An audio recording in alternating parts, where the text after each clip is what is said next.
monster movies are what got me into this business, and I especially liked, you know, animal people like the Wolfman and the Transformation, so I really wanted to make this the coolest werewolf movie we could make. I remember having arguments with John because I wanted him to be a biped, a two-legged werewolf, you know, because I always think of werewolves more like that, basically probably just because of the Wolfman, you know, Lon Chaney Jr. walking around on two legs.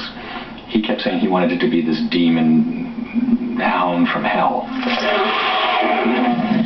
When John said he wanted it to be, you know, a quadruped all four like that, I wasn't quite sure how to do it even. You know, I thought, how am I going to do that? You know, how am I going to do, you know, can I put two people in a suit? No, that's going to look dumb, you know. It's like, and it was one of those things that, like, in the middle of the night, I happened to think of it, and it was remembering as a child where you do the wheelbarrow race thing where people hold your feet and you're walking on your hands.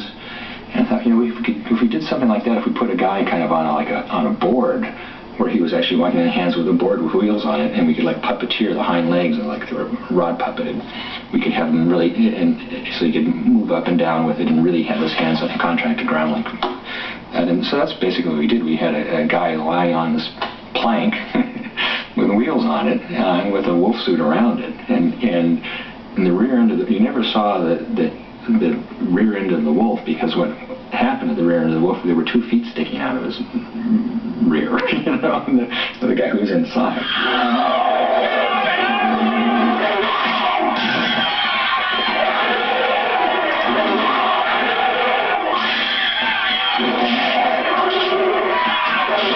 I had a dog at the time that was a Keeshond that had some kind of big mane of fur and stuff, and it ended up, the werewolf ended up looking very much like my dog Bosco that I had at the time, you know, because it was a good reference to look at, you know. But he did, you know, I think the wolf is very cool. John always said he was never going to show him for only just a few frames, and I intentionally sculpted a very extreme expression on him so that in a very short amount of time you could see that he was this, you know, evil hound creature.